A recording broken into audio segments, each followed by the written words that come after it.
Zülm özünü din pərdəsinə bürümüşdü. Haqq isə susturulmaq istəyirdi. Hüseyn bu sükutu qırmaq üçün qalxdı. Onun qiyamının fəlsəfəsi bu idi ki, haqqın qarşısında heç bir güc müqəddəs ola bilməz. Peyğəmbər və imamlar şəhadət üçün yaşamayıblar. Onlar öz vəzifəsinə əməl ediblər. Nəticəni Allahdan şəhadət kimi öz son ömürlərini istəyiblər. Çünki bu şəhadət bir şəxsi və fərdi məsələdir. Amma İmam Hüseyn əleyhissalamın hədəfi ictimai bir məsələ idi. İnsanları hidayət etmək idi, əmr biməruf və nəhyəz münkər idi. Bu karvanın qəribəliyi budur ki, ağlatdığı qədər də oyadır, yandırdığı qədər dirildir. İnsanları torpaqdan göyə, dünyadan əbədiyyətə səsləyir. Bizə yardım edən kimsə varmı şüarını daşıyır. Karvan gedir. Həzrəti Peyğəmbər buyurdu, mənim bu oğlum, yəni Hüseyn, İraqda olan bir yerdə şəhid olacaq, öldürüləcək ki, ona Kərbəla deyilir. Sizdən kim buna şahid olsa, Hüseynə kömək eləsin. Sualımız budur. Səhabələr Həzrət Peyğəmbərin bu kəlamını eşitmişdilər, yoxsa yox? Bəli. Və niyə kömək eləmədilər Hüseynə? Və İmam Hüseynə kömək eləmədilər, hətta İmam Hüseynə qarşı da çıxdılar. O nəsihət edənlər niyə İmam Hüseynin yanında olmadılar? Yine Hüseyin vay nevasesi tuttu kuçe bazarı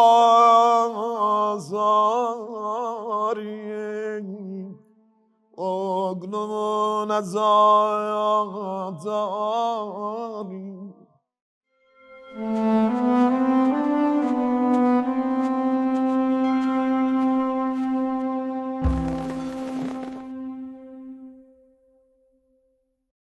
Bu gecə xeymənin işığında könlümüzü düşündürən böyük bir sual var.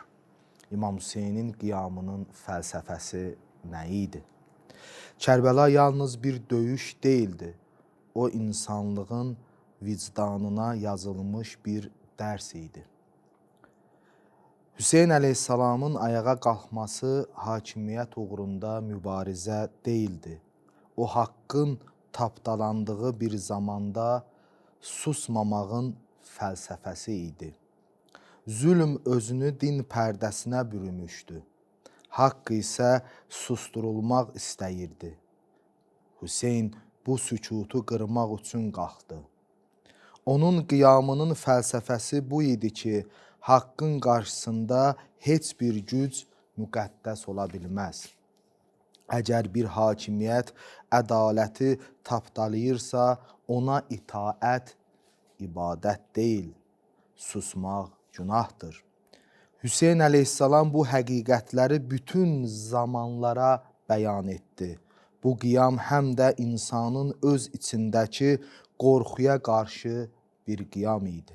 Çünki İmam Hüseyn əleyhissalam göstərdi ki, bəzən bir insanın dik duruşu bütün bir ümmətin əyilmiş belini düzəldə bilər. O qılıncla deyil, haqqın nuru ilə döyüşürdü. Onun meydanı torpaq deyildi, vicdan idi. Əgər bir insan ədalətin yanında dayanarsa, o tək olsa belə kainat onunla birlikdədir. Kərbəla bunu sübut etdi. Selamun aleyküm, çox xoş gəlmişsiniz xeymə verilişinə. Bismillahirrahmanirrahim. Allahümmə sallallahu Muhammed və Ali Muhammed. Salam əziz və dəyərli Vilayət TV kanalının tamaşaçıları, bu vaxtınız xeyir olsun. Hər birinizi xeymə verilişində xoş gördük. Artıq 20-ci bölümdür ki, siz əzizlərin evlərinin qonağıyıq. Gözəl və maraqlı mövzu ilə həmişə olduğu kimi görüşünüzə gəlmişik. İcazənizlə mən xeymə verilişinin çox dəyərli qonaqlarını sizə təqdim edim. Məndən solda cənab doktorant Ustad Atabəy Bunyadovdur. Ustad, mən sizi salamlayıram. Çox xoş gəlmişsiniz xeymə verilişinə. Necəsiz? Aleyküm salam və rəhmətullah. Çox sağ olun, Emin müəllim. Allah razı olsun. Təşəkkür edirəm. Mən də öz növbəmdə birinci sizə salamlayıram və öz təşəkkürümü bildirirəm ki, belə gözəl verilişlərin hazırlanmasında, ərsəyə çatmasında çox zəhmət çəkirsiniz. Allah sizdən razı olsun və o cümlədən dəyərli ustadı salamlayıram və dəyərli şairi salamlayıram və onlara da xoş gəldin deyirəm. Allah razı olsun, Allah ömrünüzə bərəkət versin, Allah sizin kimi dəyərli alimləri ümmətin üstündən əski etməsin. Və məndən solda ikinci dəyərli qonağımız Cənab Hüccətül İslam, alim ustad Elvin Əzimovdur. Ustad, mən sizi salamlayıram, çox xoş gəlmisiniz, necəsiz? Və aleykumussalam və rəhmətullahi müəllim. Mən də öz növbəmdə sizi salamlayıram. Hər vaxtınız xeyir olsun, xoş gördük sizi və hörmətli, əziz ustadı, dəyərli şairi də salamlayırıq. Ovqatları xeyir olsun. Əziz izləyiciləri də salamlayırıq. Allah təbarək və təala əziz izləyiciləri bizi İmam Hüseyn əleyhissalamdan ayrı salmasın. Xidmət istəyir. Amin inşallah ustad. Allah ömrünüzə, elminizə bərəkət versin. Allah daim siz əziz alimləri qorusun və xeymə verilişinin çox dəyərli üçüncü qonağı Əhl-i-Beyt şairi Hacı Şöhrət Səqqadır. Hacı, çox xoş gəlmisən xeymə verilişinə. Necəsiz? Mən sizi salamlayıram. Aleykümselam və rəhmətullah. Təşəkkür edirəm bir daha dəvətə görə. Mən də bizim dəyərli alimlərimizi salamlayıram və mənə xoş oldu ki, bu Məhərrəm ayının 20 gününü 20 verilişdə bunlarla birlikdə addımlaya bildim. Allah razı olsun ustad. Allah həmişə addımlarınıza bu yolda bərəkət versin. Ustad, Elvin icazənizlə verilişin axarına uyğun Ustad Atabəy ilə başlayaq. Ustad, sizinlə axırıncı verilişimizdir ki, siz əziz, dəyərli alimin xidmətindəyik. Bu suala da istərdim cavab alam son verilişdə. İmam Hüseyn əleyhissalamın qiyamının fəlsəfəsi nə idi? Buyurun. Bismillahirrahmanirrahim və bihi nəstə'in innəhu xayrə nasirin və mu'in. Bilirsiniz Əmil müəllim, İmam Hüseyn əleyhissalamın qiyamının hikməti və fəlsəfəsi barəsində çoxlu fikirlər söylənib, çoxlu nəzəriyyələr deyilib. Amma mən burada əsas mühüm və əsas məşhur nəzəriyyələri deyəcəm. Və ondan sonra inşallah əsl hansıdır İmam Hüseynin öz kəlamı ilə və digər imamların kəlamları və bəzi nüanslar ki, bəzi ziyarətnamələr də var. Onlar vasitəsilə İmam Hüseyn əleyhissalamın əsl hədəfi və qiyamının hikmətini və fəlsəfəsini inşallah açıqlayacaq. Bunun bir neçə səbəbləri var ki, onlardan mən üçün deyəcəm. Biri əsas neçə vaxtdır ki, dünyapərəstlik barəsində bəzən müxalif qüvvələr açıqlayıblar, deyiblər ki, dünya üçün xilafət ardında idi. Mən bunu açıqlamayacağım. Hakimiyyət ardında idi. Bunu adətən Abdullah ibn Ömər ikinci siyasi xəlifənin oğlunun sözündən götürüblər bu günlərdə, məxsusən İbn Teymiyyə və onun tərəfdarları bu nəzəriyyənin üzərində məsələn, çox işləyirlər, manevr edirlər ki, İmam Hüseyn əslində dünya üçün çıxdı. Hətta neçə dəfədir ki, ustad gözəl ona açıqlamalar və o şübhələrə cavab verir deyə mən onu artıq bu günləri onu açıqlamayacağım. Çünki ustad o barədə çoxlu söhbətlər edib. Amma 3 dənə əsas mühüm nəzəriyyə var ki, onlar barəsində inşallah mən açıqlama verəcəm. Hətta bizim şiə alimlərimizdən, bizim bir neçə alimlərimiz var ki, onun birinci, onların hədəfləri bu olub və onlar belə çıxarış ediblər ki, İmam Hüseyn əleyhissalam ümumiyyətlə qiyam etməkdə, onun əsl hədəfi şəhadətə getməkdir. Aşiq öz məşuqunun ardındaydı. O deyirdi ki, onlar bir sözlər, yəni İmam Hüseyn əleyhissalam artıq özü üçün bir vaxt tapmışdı, yəni bir münasib dövr idi, itaət etmədi və o dövrün zalim hakiminə beyət etmədi və bu fürsət idi ki, onun şəhadəti üçün. Yəni artıq onun hədəfi ümumiyyətlə İmam Hüseyn əleyhissalamın hədəfin sırf bunda məhdud edirlər ki, fəqət yalnız şəhadət arzusundadır bu şəxs. Bunu da ümumiyyətlə Şeyx Yunus Bəhrani bunun fikridir ki, Yusuf bin Əhməd Əl-Bəhrani Əd-Duralun Nəcəfiyyə səhifə 85-86-da və 2 dənə də şiə alimi o cümlədən Seyyid ibn Tavus və İbn Nəma. Bu 2 şəxsdə buyururlar ki, bu həmən bu Şeyx Yunus Bəhranidən təsirlənərək bunlar da Lühuf kitabında, məxsusən Seyyid ibn Tavus Lühuf kitabında buna gəlib işarə edib ki, İmam Hüseyn əleyhissalamın əsl hədəfi şəhadətə getməkdir. Düzdür, bunlar gəlib burada nəhy etməyiblər ki, məsələn İmam Hüseynin hədəf burada əmr bil məruf etmədi, nəhy münkar etmədi. Deyir, yox, bunlar edirdi İmam Hüseyn əleyhissalam. Bir müsəlman olaraq özünün vəzifəsinə əməl edirdi. Yəni amma hədəf əmr bil məruf və nəhy münkar deyildi. İmam Hüseynin dini, siyasi və ictimai fəaliyyətin bunlar ikinci dərəcədə saxlayırlar. Bunlar ümumiyyətlə demiyorlar, fəqət əmr bil məruf, nəhy münkarı ikinci dərəcəli ki, amma əsl hədəf bu deyil idi. Hədəf şəhadət. Əsl hədəf bu idi ki, İmam Hüseyn əleyhissalam üçün bu Yezidin hakimiyyətə gəlməsi bir fürsət idi və İmam ona itaat etmədi, beyət etmədi və öz arzusuna, bizim dildə desək, öz arzusuna çatdırmaq üçün bu işi ilə fürsət gəlmişdi. Amma bunun gəlin görək düzdür, yoxsa yox. Əvvəla baxın, bütün imamlar, hətta peyğəmbərlər, hətta övliyalar, mümin insanların, bunların ən böyük yarısı nə olub? Sonda ölümləri şəhadətlə nəticələnsin. Bəli. Amma bunların hədəfləri şəhadət olmayıb ki. Nəticə idi. Nəticə bu idi ki, bir ömür bunlar, bəli, bu ölüm, şəhadət ölümü ən üstün ölümdür. Bəli. Bir sözlə insan öz canın Rəbbinə satır. Satır da öz Rəbbinə öz can. Amma bu hədəf deyil, bu nəticədir. Yəni hədəf əslində bu ömrü ki Allah Taala bir insana verib, o ömür anında Allah Taala hər bir insana bir vəzifə qoyub. Hər bir insanın özünə məxsus vəzifəsi var, dini, ictimai, siyasi, hər sahədə. O vəzifəsini əməl etdikdən sonra ki biz bu aləmdə faniyik, baqi deyilik, sonra kimi yaşamayacaq, o ölüm həmişə istəyiblər ki, şəhadətlə nəticələnsin. Baxın, İmam Əli əleyhissalam, Malik-i Əşdər ən yaxın səhabələrindən idi. Bu, ordu komandanı idi, çox pəhlivan idi, imanı ilə, dini ilə. Bunu Misrə təyin edəndə, ağa orada bir söz deyilir, və ən yaxtuma li və ləkə bis-səadə və şəadə. Ağanın sözü demək, o ən yaxtımə, xətimlənsin, sona çatsın. Demir ki, mən sənə şəhadət arzulayıram. Deyir, mən ki səni yollayıram bura, sən ora hakim qərar verirəm, öz vəzifənə əməl etdikdən sənin bu ömrün sona çatacaq da ki, və mənim də ömrüm bir gün sona çatacaq. Bizim ömrümüz şəhadətlə sona çatsın. Demir ki, mənim arzum, sənin arzun bugün sabah şəhadət olsun.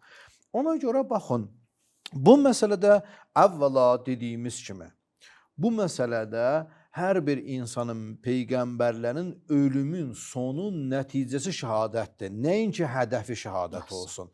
Bu birinci məsələ. Bu birinci nəzəriyyə oldu. Bu birinci nəzəriyyənin təhlilidir. Təhlilidir ki, əslində o deyir də sırf İmam Hüseynin hədəfi şəhadət idi. Biz burada deyirik ki, xeyr, nəticə şəhadət. Bəli. Peyğəmbər və imamlar şəhadət üçün yaşamayıblar. Onlar öz vəzifəsinə əməl ediblər. Nəticəni Allahdan şəhadət kimi öz son ömürlərini istəyiblər. Digər bir məsələ, çünki bu şəhadət bir fərdi məsələdir. Şəxsi və fərdi məsələdir. Amma İmam Hüseyn əleyhissalamın hədəfi ictimai bir məsələ idi. İnsanları hidayət etmək idi. Əmr bil məruf və nəhy münkar idi. Bunun birinci cavabı. İkinci cavabı isə İmam Hüseyn əleyhissalam əgər hədəfi şəhadət idisə, niyə görə Mədinədən Məkkəyə, Məkkədən ta Kərbəlaya gedənə qədər əvvəl ki Şufəyə gedirdi, hər yerə çatırdı, kömək tələb edirdi özünə. Kömək istəyirdi. Şəhadət ki, fərdi bir məsələdir, şəxsi bir məsələdir. Bu niyə görə bu qədər insanlardan kömək tələb edir? Ailə uşağı niyə apardı? Bəli, ailə uşağı niyə apardı? Özü şəxsən bir yet etməzdi, orada o şəhid olardı da. Məxsusən də ki, orada ki, heç Mədinədən çıxmazdı. Mədinədə onsuz da Yezid, Ustad keçən verilişlərdə buna işarədir, Yezid birbaşa namə yazmışdı ki, Hüseyin ibn Əli əgər beyət etməsə, onun başını kəs, başını mənə göstər. Onsuz da İmam Hüseyin ilə Mədinədə başını kəsəcəkdi də buna. Mərvan onsuz da israr edirdi ki, bu Vəlid ibn Ütbiyə ki, əgər beyət etmədi, başını kəs. Əgər şəhadət arzusunda o qədər yolu zəhmət çəkib Kərbəlaya getməyin faydası yox idi ki, elə Mədinədə qalardı, orada da şəhid olardı.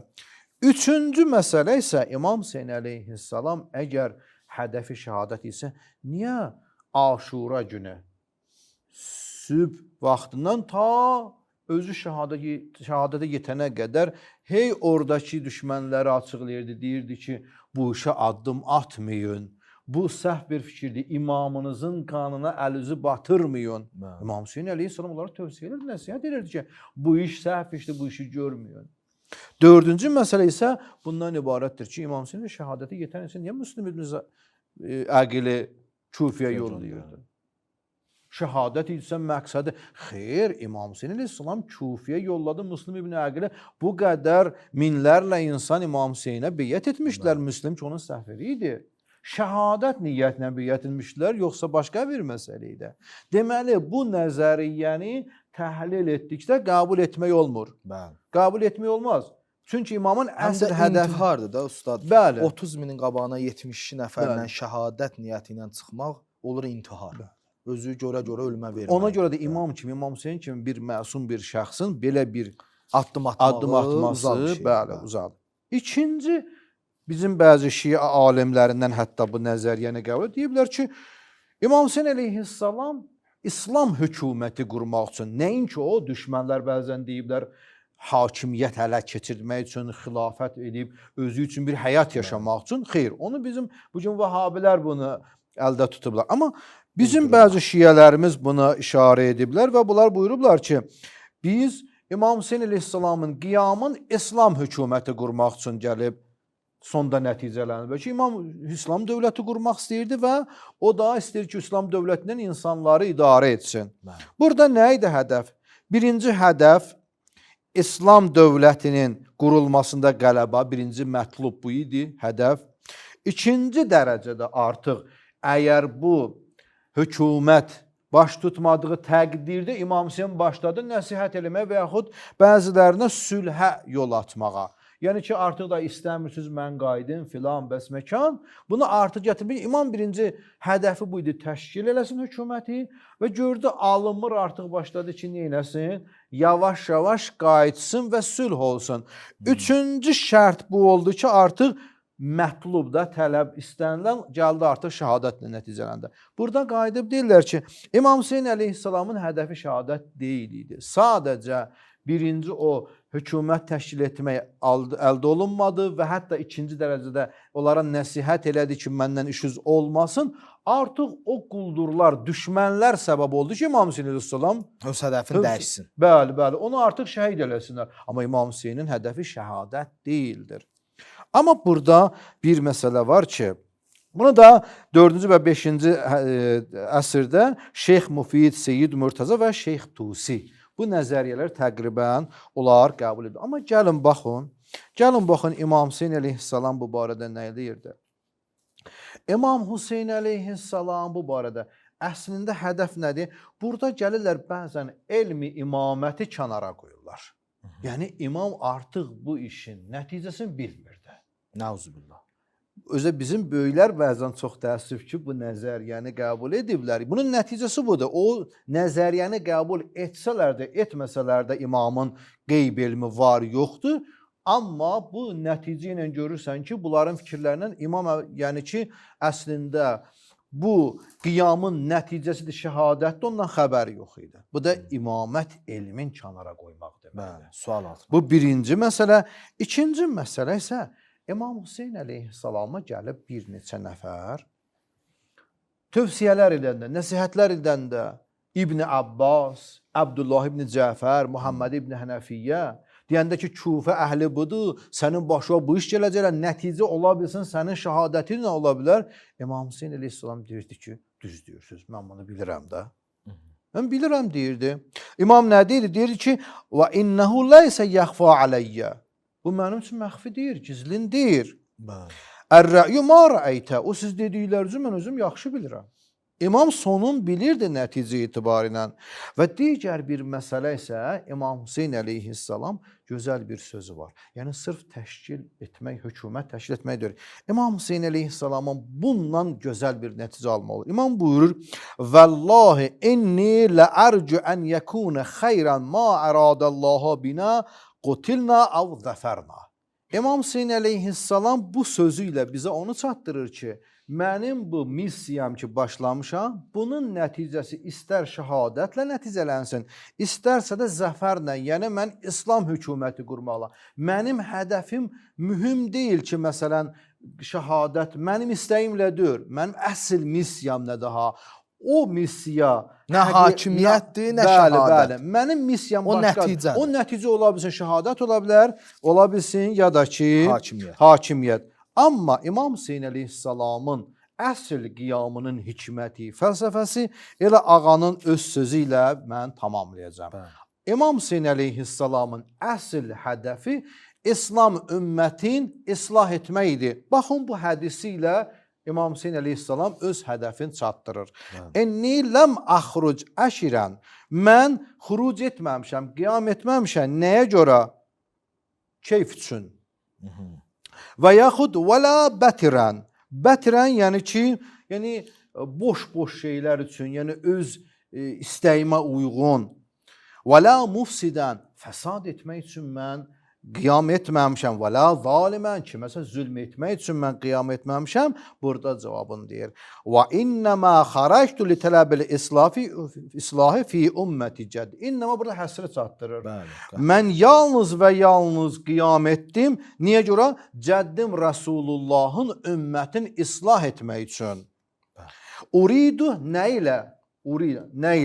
Uridu ən amura bil ma'ruf və ənha anil münkər. Mən istəyirəm ki, cəddim Rəsulullahın, ümmətin islah edəm, necə? Əmr bi məruf və nəhyəz münkər etməklə. Sonra buyurur, və əsirə bisirəti cəddi, hansı yolla?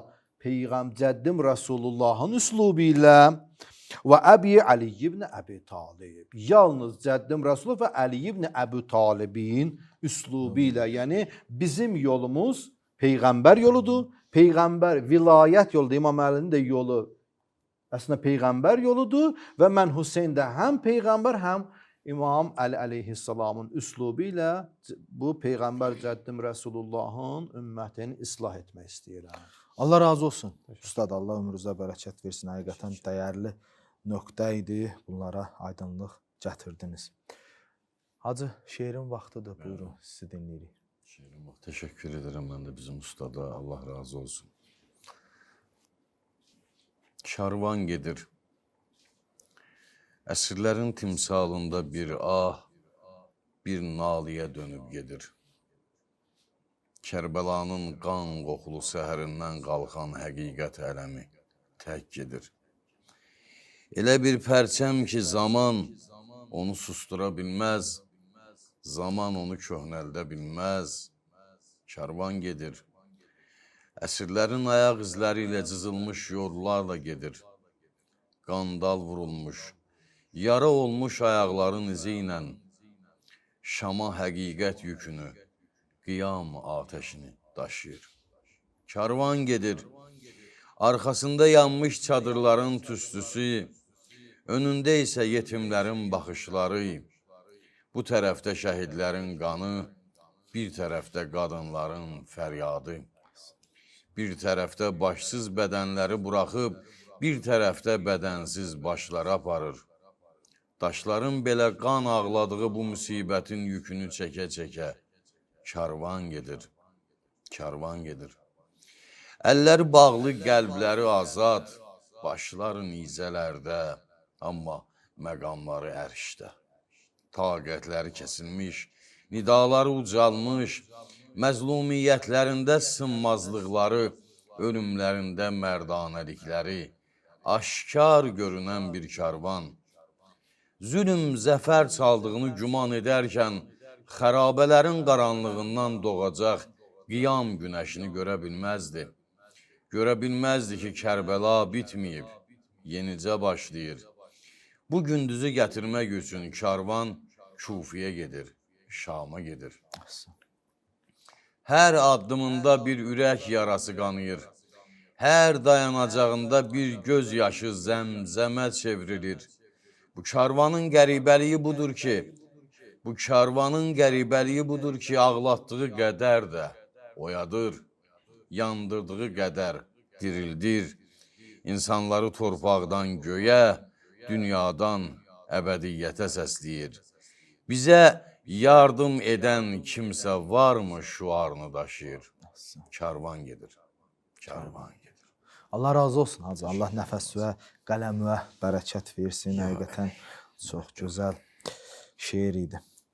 Ustad, 19-cu verilişdə çox maraqlı yerdə qaldıq. İmam Hüseyn əleyhissalamla səhabələr arasında bu məsələ. Həqiqətən o 3 nöqtə ki qeyd etdiniz, qiyamda bəzi səhabələrin iştirak etməməsini Vəhabilər əllərində Osmanın köynəyi ediblər ki, bəs bu qiyamın şəri icazəsi yox idi falan. Buyurun, davam edək usta. Bismillahirrahmanirrahim və bihi nəstəin. Allahumma salli ala Muhammed və ali Muhammed. Mən sizə təşəkkür edirəm, Mimil müəllim. Allah ömrünüzə, elminizə bərəkət versin. Əziz ustadımıza da təşəkkür edirik. Allah var eləsin. Həqiqətən gözəl kəlamlar buyurur. İnşallah ümidvaram ki, əziz izləyicilər maksimum istifadə edərlər və dəyərli şairə də həqiqətən səmimanə təşəkkür edirik. Allah var eləsin. Bu məsələ qeyd etdiyimiz kimi bu mövzu önəmli mövzulardan biridir. Bu mövzu barəsində sözlər çoxdur. Ona görə mən tez-tez deyib üzərindən keçəcəm. Birinci məsələ budur. Biz səhabələri ötən verilişimizdə də işarə elədik. Neçə qrupa bölə bilərik. Məkkədə olan səhabələr, Kufədə olan səhabələr, Şamda olan və Kərbalada iştirak edən səhabələr İmam Hüseyn tərəfində və Yezidin qoşunu tərəfində. Baxın, birinci qrup səhabələr Məkkədə olan səhabələrdir ki, ustad da elə işarə elədi. Bəzi səhabələr, məsələn, Abdullah ibn Ömər kimi, İbn Zübeyir kimilər, Abdullah ibn Zübeyir və həmçinin Fərəzdək kimilər, nə bilim, böyük səhabələr ki, bəziləri oradaydı. Bunlar nəsihət edən kimi çıxış elədilər. Nəsihət etdilər ki, Hüseyin, getmə. Siz baxsanız o nəsihətlərdə sırf nəyə işarə edirdilər? Sırf buna işarə edirdilər ki, Kufə vəfalı deyil. Kufə cəmaatı vəfasızdırlar. Onların kəlamlarının heç birində siz görməzsiniz desinlər, xəlifəyə qarşı çıxmaq olmaz ha. Baxın, bu yoxdur. Bu yoxdur. Demədilər ki, bax sən cəmiyyəti parçalayırsan ha. Olmaz. Yəni, Həzrəti Peyğəmbərin kəlamına istinad edib, bunun şəri baxımdan düzgün olmamasını çatdırsınlar. Belə şey deyildi. Sadəcə İmam Hüseynin canından qorxurdular. Bu qədər. Yəni, heç biri İmam Hüseyni demirdilər ki, sən şəriəti pozursan, Peyğəmbərə qarşı çıxırsan. Hədis qoysunlar Həzrəti İmam Hüseynin qarşısında. Bu onu göstərir ki, bunlar sadəcə olaraq İmam Hüseyni canından qorxurdular. Təcrübəyə əsasən deyirdilər ki, Kufə vəfalı yer deyil. Aferin, bu qədər. Necə ki, ataza vəfa eləmədi. Bəli, qardaşıza vəfa eləmədi. Heç olmasa başqa yerə get.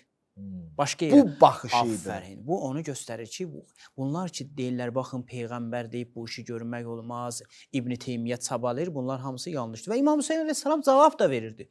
Və onlar qane olurdular, susurdular. Deyirdi, mən necə susa bilərəm ki, ustad da işarə elədi, bunu görürəm, bunu görürəm, bunu görürəm. Və bunlar da qane olurdular. Çox gözəl. Bu qrup ki, nəsihət edəndir. Daha özləri bu səbəbə görə nəsihət edirlər. Allahları bilər ki, niyə? İkinci qrup ki, Kufədə idilər. Kufədə olanlar iki qrupa bölünür, səhabələr. Bəzi səhabələr kömək etmədilər, sonra peşman oldular. Süleyman ibn Surət kimi, Xuzai kimi. Bəziləri isə peşman olmadılar. Hətta kömək də elədilər müəyyən qədər və deyək ki, öz davranışları ilə, ola bilər heç nə demədilər, öz davranışları ilə İbn Ziyadın bu işini təsdiqlədilər. Məsələn, onlardan biri ki, məşhurdur, həqiqətən adam bunu oxuyanda həmən o məsələyə gəlir İbn Teymiyyən ki, lənət olsun bunlara. Ya bunlara lənət göndərin, ya da ki, gəlin bunlara cavab verin. Əmr ibn Həris Məxzumi ki, məşhur sahabələrdən biri də Həzrət Peyğəmbərin sahibi Kufədə yaşayırdı. Siyar-ı A'lam-ı Nübəlada, başqa yerlərdə isə bu Ziyadın, yəni Abdullah ibn Ziyad, İbn Ziyadın valisi olub Kufə. Yəni işçilərindən biri olub. Daha sonra Abdullah gələndən sonra bunu orada işçilərdən biri təyin elədi. Məxzumi. Bu həmən şəxsdir ki, Müslimi əqli tutdu və təhvil verdi İbn Ziyada. Həmən bu səhabə. Tutdu və sarayında işləyirdi. Sualımız budur. Səhabənin Abdullah ibn Ziyad da kimi, səhabənin Abdullah ibn Ziyad kimi şəxsin yanında nə işi var idi? O sahabelərdən biri Zeyd ibn Ərqəm idi. Zeyd ibn Ərqəm məşhur sahabədir. Siz necə sevirlər bu? Zeyd ibn Ərqəm həmən şəxsdir ki, İmam Hüseynin başını gətirəndə Muharrəmin 11-ci günü, təqribən 12-cüsündə günü düşür. O çubuqdan ki vurdu İmam Hüseynin dişlərinə, başına, orada etiraz elədi. Və Ubeydullah ibn Ziyad dedi ki, əgər qoca olmasaydın, sən sümükləri sındırardın burada. Nə işin vardı? Niyə təhqir olunurdun? Sənin onun sarayında nə işin var idi? Onlardan biri Ənəs ibn Malikdir. Məşhur sahabələrdəndir. O da həmən böyük təbəri nəql edir, böyük alimlər nəql edir ki, bu da orada olub və çubuq vuranda buna şahid olub. Yəni sənin zalimin sarayında nə işin var idi? Məgər heç etiraz da bir dənə etirazları oldu ki, çubuq vurma. Bu qədər. Yəni bunlar o qədər dünyaya bağlı idi bəziləri. Dünya məxsusən Həzrət Peyğəmbərdən sonra bunlar öz mənfəətləri üçün İmam Hüseyn əleyhissalamı təşk qoydular. Bəzi sahabələr bundan da betərin elədilər. Bundan da səviyyəsi işdir. Gəldilər Kərbəlada iştirak elədilər və İmam Hüseyn ilə vuruşdular. Onların adı tarixdə gəlib. Ömər ibn Səda. Bəli, onlardan biri məsələn Əbdürrahman ibn Əbi Səbrədir ki, Əl-İsabə kitabında İbn Həzər gəlir deyir ki, bu sahabə olub və bu şəxs Ömər Sədin o başçılarından biri olub. Komandirlərindən. Bu şəxs o olub, həmən şəxs olub ki, deyək ki, maniyyət törədirdi və Hürr ibn Riyah ki, qoşuldu heç. O da həmən bir yerdə olublar, amma sonra ayrıldı bunlar. Bəli, hidayət oldu. Daha ikinci səhabə ki, Ömər Sədin qoşununda var idi, Əzrət ibn Qeys Əhməs idi. Bu da sahabələrdən biri olub. Üçüncü sahabədə adlarını deyir ki, Həccar ibn Əbcər adında bir sahabə olub. Hamısını bunu özləri təsdiq edirlər ki, sahabə olub. Və bu dördüncü sahabəni də deyirəm, çünki mən başqa sözlərim də var, tez-tez deyim. Abdullah ibn Həsin, ibn Səhl. Bu həmən şəxs olub ki, təsəvvür edin ki, Peyğəmbərin sahabəsidir. Gəlir İmam Hüseynin qarşısında durur. Deyir, ey Hüseyin, sən bu sudan heç vaxt içməyəcəksən. İmam Hüseyin əleyhissalam qarğış edir. Allahümmə qtulhu ətəşə. İlə onu susuz öldür. Və la təğfir ləhu əbədə. Və onu heç vaxt başlama. Buyururlar ki, həmən o şəxsdir ki, su deyə dünyasını dəyişdi. İçirdi, amma doymurdu.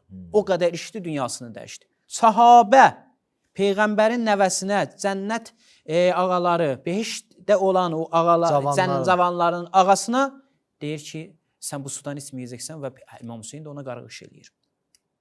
Bir qrup sahabələr isə İmam Hüseyin əleyhissalama kömək elədilər.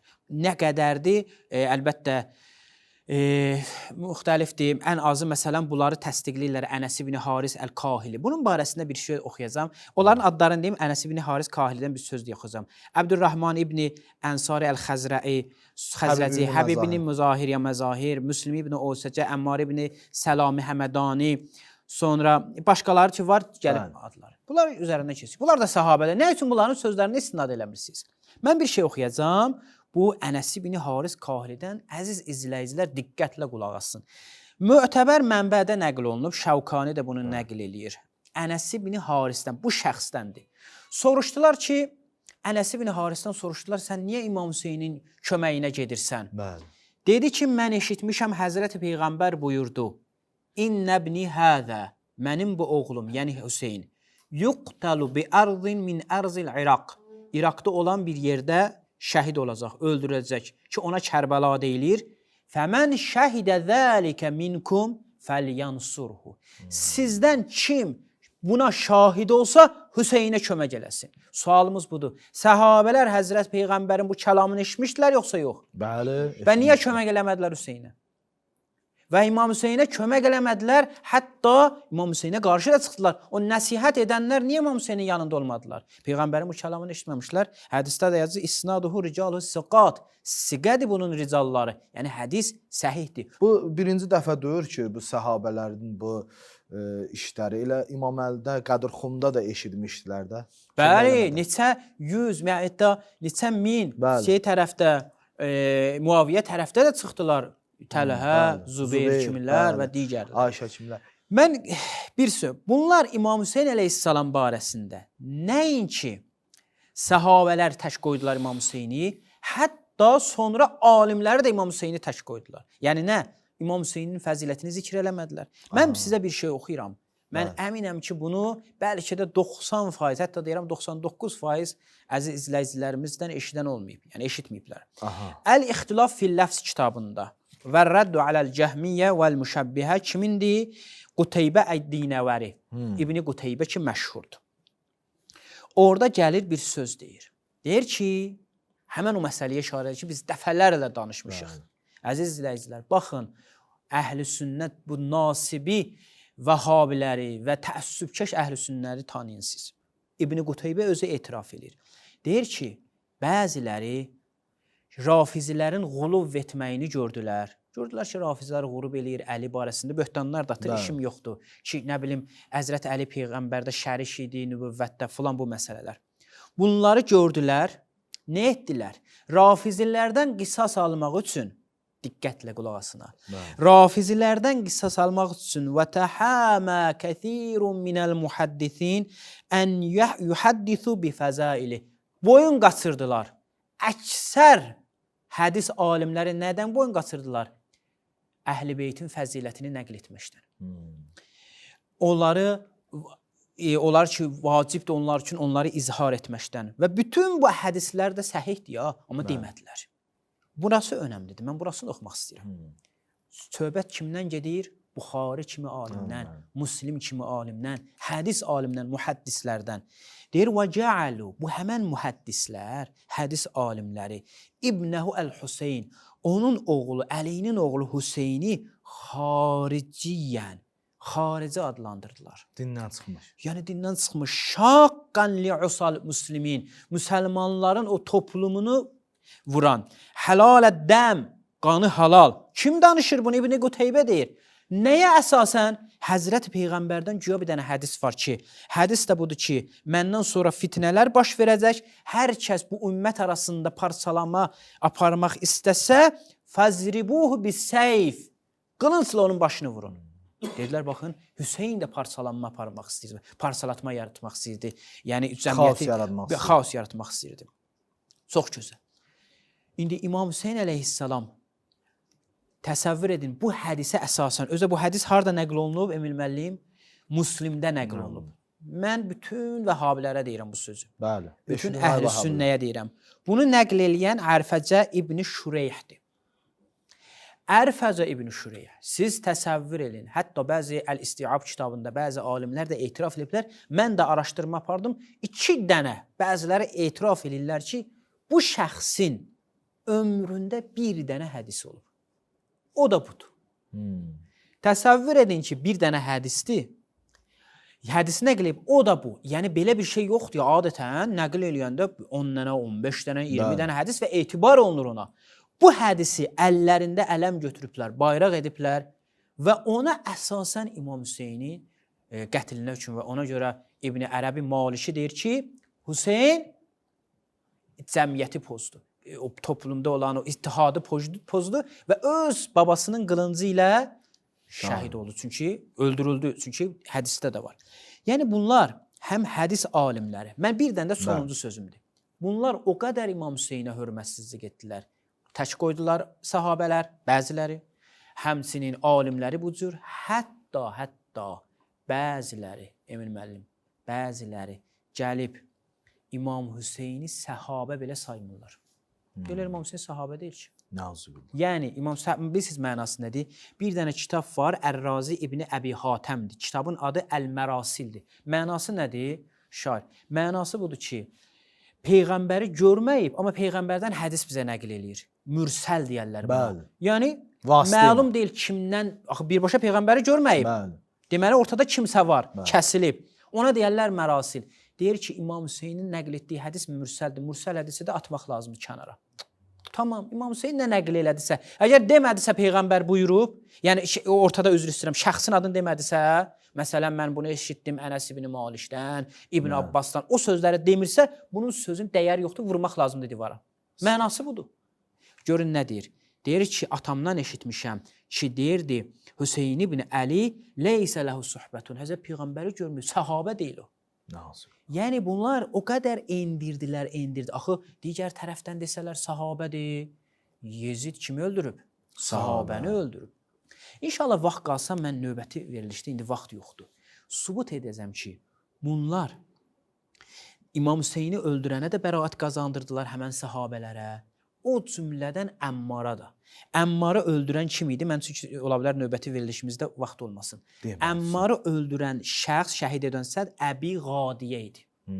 Zəhəbi nəql eləyir, deyir ki, hədisdə var ki, Əmmarı öldürən şəxs cəhənnəm əhlidir. Bəli. Cəhənnəmdədir, atəşdədir. Deyir, bu çox təəccüblüdür. Çünki Əmmarı Əbi Qadiyə öldürüb, Əbi Qadiyə də səhabələrdəndir.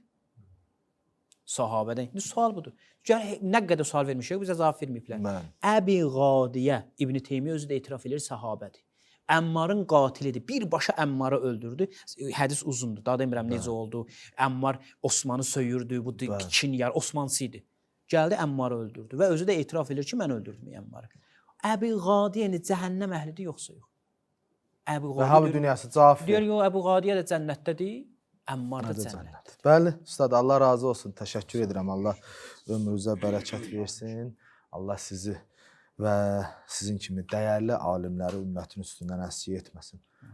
Hacı, şeirin vaxtıdır. Buyurun. Şeirin vaxtıdır. Hacı, təşəkkür edirəm. Allah sizi var eləsin. Minnətdaram hər işinizə də. Əsğər, sənin əhvalı və biganələr ağlar. Əsğər, sənin əhvalı və biganələr ağlar, fərzanələr oxşar sənə, divanələr ağlar. Əhsən. Aləmlərə təsir eləyən odlu qəmində, dürdanə kimi göz yaşı, dürdanələr ağlar. Hər yanda susuzluq odusu söhbəti olsa, səndən deyərəm, ta quru peymanələr ağlar. Səhba-i təhur olsa da su zəhridir sənsiz. Səhba-i təhur olsa da su zəhridir sənsiz. Söz kuzəsini tutsa bu peymanə, məstanələr ağlar. Bu qəmdə bata Kəbə əzaya nə əcəbdir. Allah gözəli ağlasa, bütxanələr ağlar. Bu qəmdə bata Kəbə əzaya nə əcəbdir. Allah gözəli ağlasa, bütxanələr ağlar. Hər nəğməli bülbül saralan gül budağında yad etsə səni sevgili pərvanələr ağlar.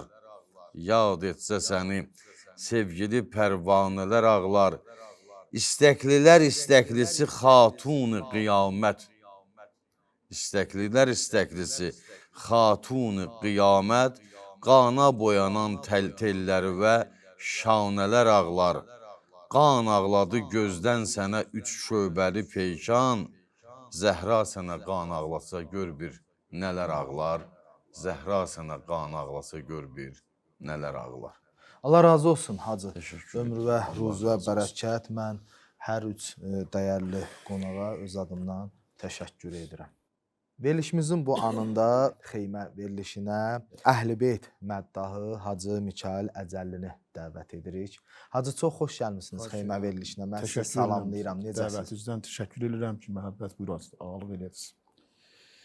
Bizi də öz cərgəyüzə qoşdunuz, o biz də İmam Hüseyin ağamızın biləxərə əzasında şirkət eləyək tamam xalqımızla, Azərbaycan xalqı ilə, əzizləri ilə. Allah razı olsun. Azası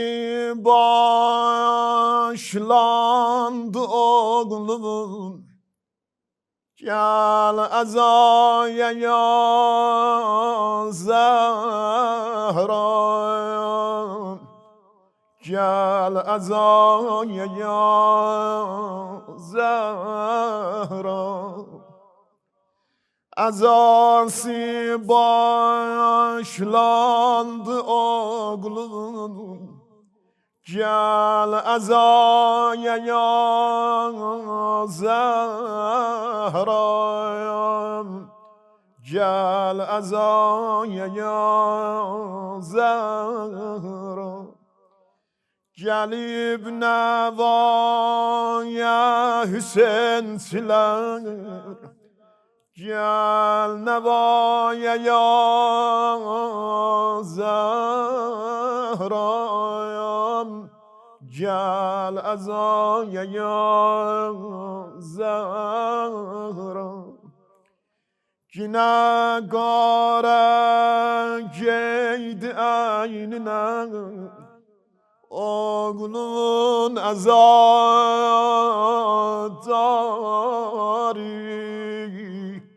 oğlun azadari. Yine Hüseyin vay nevasesi, tuttu kuçe bazari,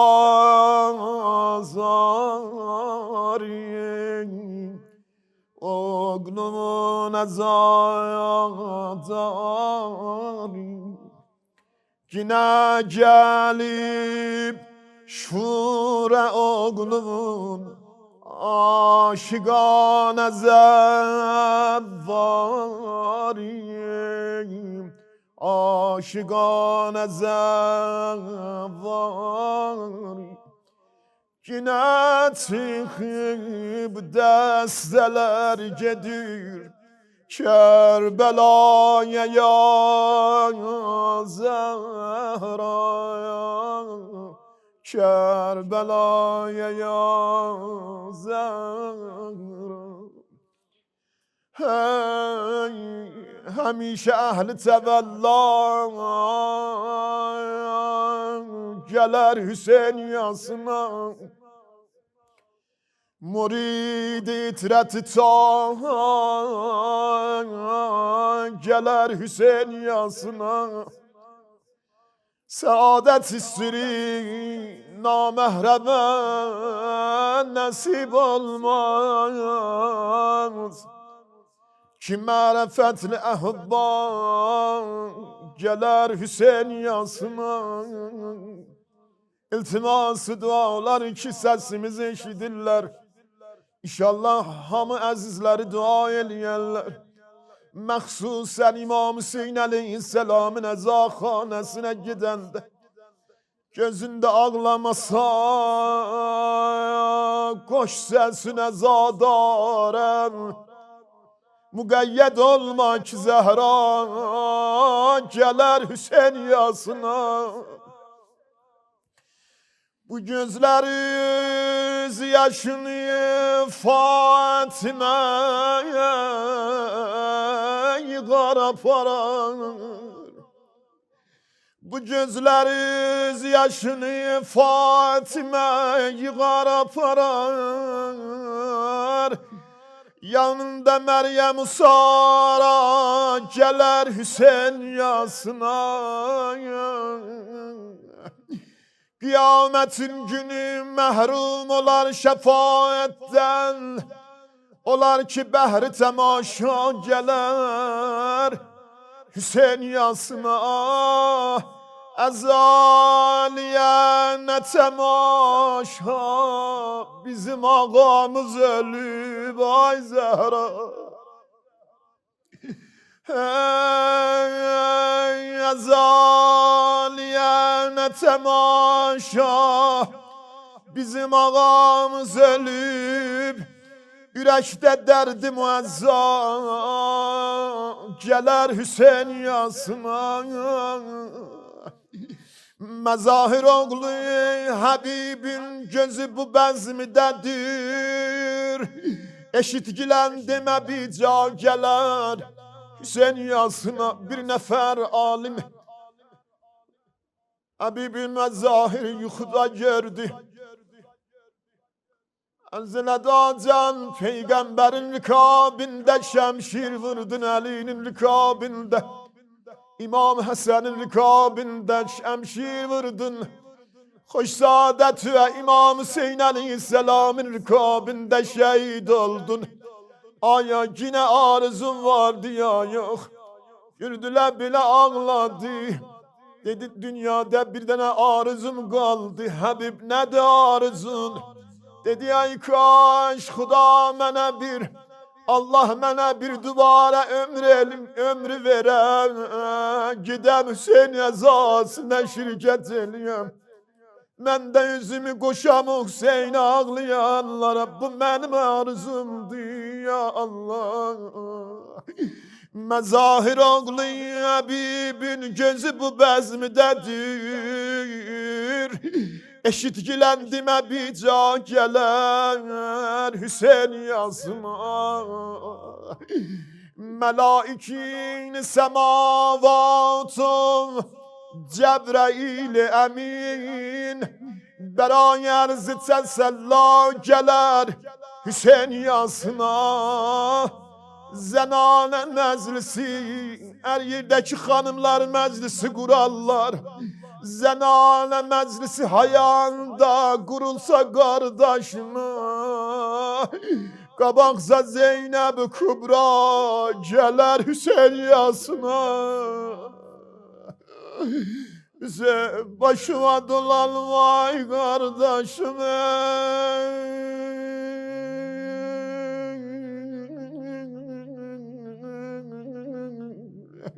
Her yerde ezan meclisi kurulsa Zeynep hamdan qabaq gələr. Axı orada İmam Hüseyni oxşayacaqlar, İmam Hüseyni ağlayacaqlar. Behtiram Ali Ekber'im, Ali Asgar, Hanım Rübab ile Leyla gələr Hüseyin. Hani başıma dolanım balama, ay cevan ülen balaya. Hüseyin'i qəmində qocaldım bala, Ali Ekber, ay cevan bala. İlali Ekber'den ad geldi, icazə buyursan işarə eləyim. O ləhzələrə ki, Ali Ekber'in cənazəsini gördü. Gördülər ağanın dizlərində taqət qalmadı, yıxıldı yerə. Keşan, keşan, özünü Ali Ekber'in cənazəsinə tərəf. Buyurdu quldur ayağa, qocalan aton gəlib başımın üstünə bala. Ali, Elif koy ürəngim, istirab dincəlsin. Xiyamə sən gedsən, ya səslənimlə öl gəlsin ay bala. Lay lay cavan öləm balam.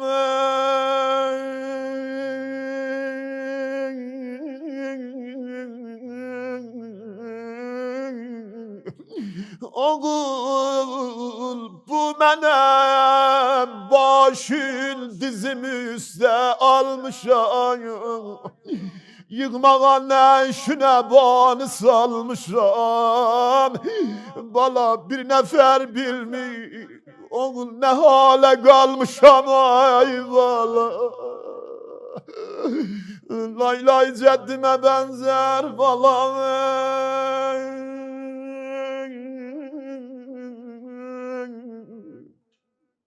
Esselamu aleyke ya Mevlaya ya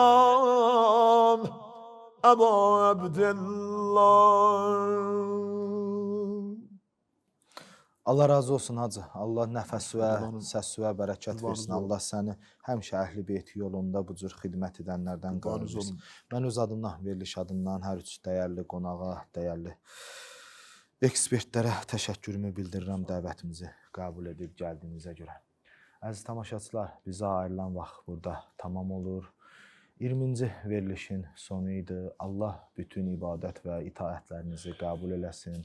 Allah bizləri heç vaxt Əhl-i Beytin qapısından uzaq salmasın. Allah amanında növbəti verilişlərə qədər.